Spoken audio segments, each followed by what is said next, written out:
오늘의 이야기는 숫자에서 시작해 사람의 생활로 끝납니다. 환율, 금리, 외환보유고 같은 딱딱한 단어들이 실제로는 월급날과 대출금, 쌀값과 학원비를 바꾸는 힘으로 작동했거든요. 1997년 아시아 여러 나라의 환율이 거의 동시에 흔들렸습니다.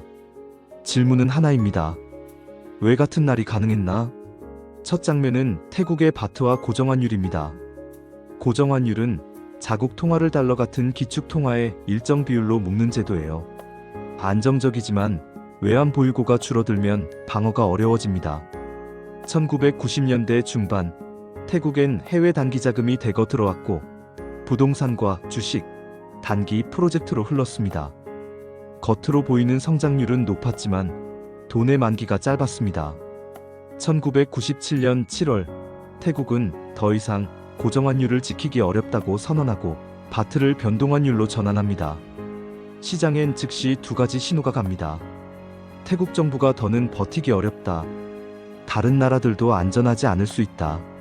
투자자들은 아시아 전역에서 포지션을 줄이고 단기 자금을 회수하기 시작합니다.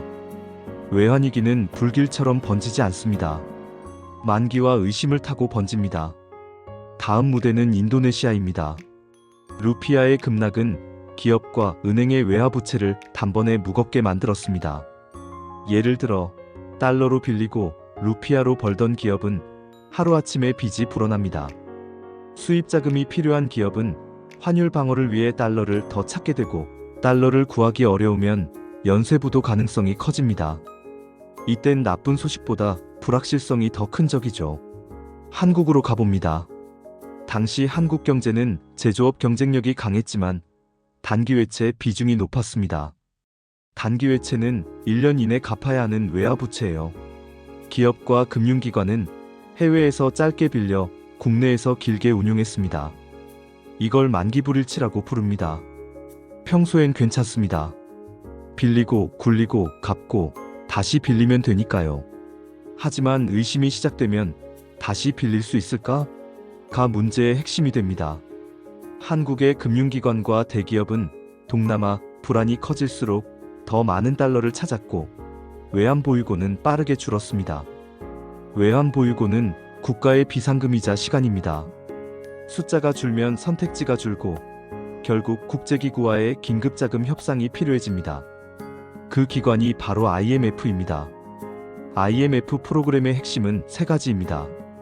첫째, 유동성 확보. 단기 자금을 긴 돈으로 바꾸는 다리 놓기. 둘째, 금융기업 구조 조정. 부실을 드러내고 정리하는 절차. 셋째, 제도 개선. 투명성, 감독, 외환금융시장 운영 기준 강화. 돈이 투입되면 환율이 바로 안정될까요? 보통은 아닙니다. 확실한 정보와 정리의 속도가 확인되어야 신뢰가 돌아옵니다. 한국의 경우 은행의 외화 유동성 관리, 기업의 차입 경영 관행, 파생 상품 관리 기준, 회계 투명성 같은 항목이 집중 점검됩니다. 수치상으로는 금리 인상과 긴축이 고통을 키운 듯 보이지만 시장은 언제까지 무엇을 누구 책임으로가 명확해질 때 안정을 찾아갑니다. 여기서 중요한 장면이 나옵니다. 채권단 협상과 만기 연장 롤오버입니다. 해외 채권자들이 조금 더 기다려주는 합의를 하면 환율은 생각보다 빠르게 안정됩니다. 외환시장, 은행, 기업, 가계로 이어지는 순서를 따라가 볼게요. 환율 급등은 수입 물가를 통해 생활비에 영향을 줍니다. 기업은 차입 비용이 오르고 투자를 미루고 고용을 조정합니다. 은행은 대출 심사를 강화하고 부실을 털어냅니다. 짧게는 고통이지만 부채의 구조를 바꾸는 계기가 됩니다. 위기 후 한국은 단기 외채의 비중을 낮추고 외환 건전성 규제은행의 외화 유동성 비율 등을 도입합니다.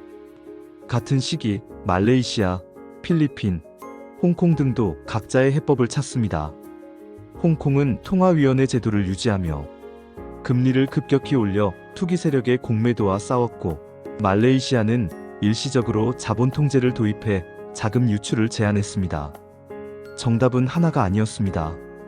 다만 공통된 교훈이 남습니다. 짧은 만기의 외화부채와 고정환율은 함께 있을 때 취약합니다. 투자자 입장에선 나라별 차이를 세밀히 보기 어렵습니다. 단기 외채가 많다. 경상수지 적자다. 같은 라벨은 빠른 판단의 재료가 됩니다. 한 나라에서 문제가 터지면 비슷해 보이는 나라에서 먼저 돈을 거둡니다. 이걸 전염이라 부릅니다. 평소엔 다르게 보였던 경제들이 위기 순간엔 한 덩어리로 취급됩니다. 그래서 전염을 막으려면 데이터 공개와 정책 신뢰가 빨라야 합니다. 또 하나, 기업 지배 구조와 금융 감독입니다.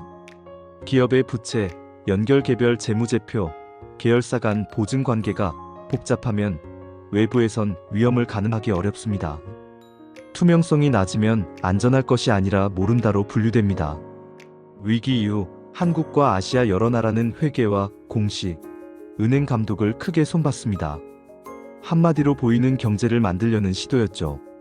환율이 안정되고 성장률이 회복돼도 가계와 기업은 한동안 현금 선호를 유지합니다. 빚을 줄이고 예비비를 쌓고 만기를 분산합니다.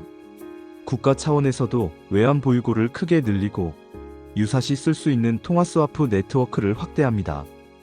다음번 충격이 와도 외화 유동성이 막히지 않도록 벨트를 하나 더 조이는 셈이죠. 정리해봅니다. 1997년 아시아 외환위기는 세 가지가 만나서 생겼습니다. 짧은 돈, 고정환율, 정보의 불투명. 여기에 전염의 심리와 동시행동이 더해졌습니다. 해결도 세 가지 축으로 갔습니다. 긴 돈의 다리, 제도의 투명화, 외환 안전판 확대. 이후에 아시아는 예전과 달라졌습니다. 성장을 추구하되 만기와 통화의 위험을 챙기는 습관이 생겼습니다. 마지막으로 오늘의 질문에 답합니다. 왜 같은 날이 가능했나? 환율은 경제의 체온계지만 위기 때는 신뢰의 체온계입니다. 한 나라의 체온이 급락하면 비슷한 체질의 나라들이 함께 떨게 됩니다. 그래서 우리는 숫자만 보지 않습니다. 숫자를 만드는 제도, 만기의 길이, 외환의 안전판을 같이 봅니다. 그게 1997년이 남긴 가장 값비싼 수업료였습니다.